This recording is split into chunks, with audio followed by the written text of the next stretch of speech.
Jaydev Rawat had just moved into the society, a high-rise apartment building, quiet, well-maintained, and far too tall.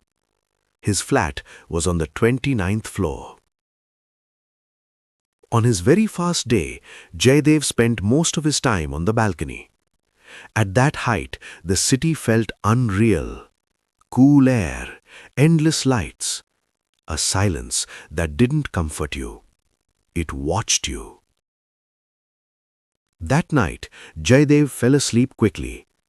But his sleep didn't last, because sometime after 12 a.m., a sound began coming from the ceiling above his bedroom. A scraping sound, slow, uneven, relentless. It continued all night.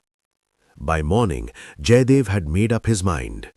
He would complain to the owner of the flat above him. But when he reached that apartment, there was a lock on the door. Old, dusty, untouched. Jaydev asked security for the owner's number. The guard frowned, then said, "Sir, no one lives there. That flat has been empty for 9 years." Jaydev shook his head. That couldn't be true, because something was clearly there. Jaydev called the society secretary. That night, nearly 18 residents gathered inside his flat. Everyone waited. Silence. Then, exactly at 12 p.m., the sound returned. Sharper, closer. Breath stopped. Hands trembled. The secretary had the key to the flat above. He ran ahead. The others followed. Inside, they realized something horrifying. The sound wasn't coming from the flat. It was coming from above it, the terrace. The terrace was empty. No movement, no footsteps. Then the sound began to change. The scraping turned into ankle bells, ghungru. Everyone turned toward the neighboring tower, and there stood a boy on the edge of the railing, wearing ankle bells, walking, balancing. The secretary shouted, "Who are you?" The boy stopped, turned slowly, and jumped. Everyone ran downstairs, but there was nothing. No body, no blood. Yet everyone had seen him jump. The only answer left, CCTV footage. They watched every minute. Nothing, except one detail. 2 minutes before the boy appeared, the terrace door opened and closed. No one entered. No one left. Jaydev then spoke. "This isn't the first night. Check the other recordings too." They did, and froze. Jaydev himself walking upstairs at night, alone.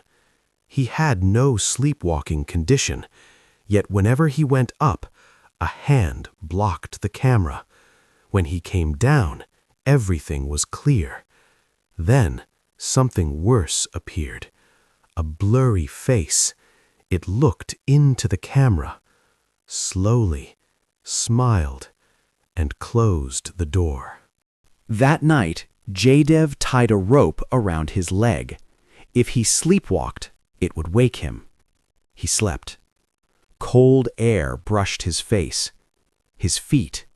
He reached for the blanket and felt weightless. He opened his eyes. He was standing on the ledge, 29 floors above the ground. He fell, but landed inside the room. The rope was gone. He looked at the bed and ran. Jaydev rushed into the elevator, 28th floor. Outside, the same figure was walking toward him. 27th floor. Closer. 26th floor. Gone. Inside the elevator, "Please stand clear of the closing doors." The door open button kept turning on by itself, as if someone was pressing it. After a while, The elevator kept stopping at every floor. Jaydev screamed and slammed the close button. The doors shut. A loud sound echoed. At the ground floor, Jaydev ran to security. He shouted, "There's someone in my flat!" The guard looked terrified. Jaydev saw his reflection. Lipstick, a bindi, on his own face. The CCTV showed Jaydev had applied it himself. People called him insane. Jaydev locked himself inside. Memories returned. His son, Harsh, gentle, soft, different.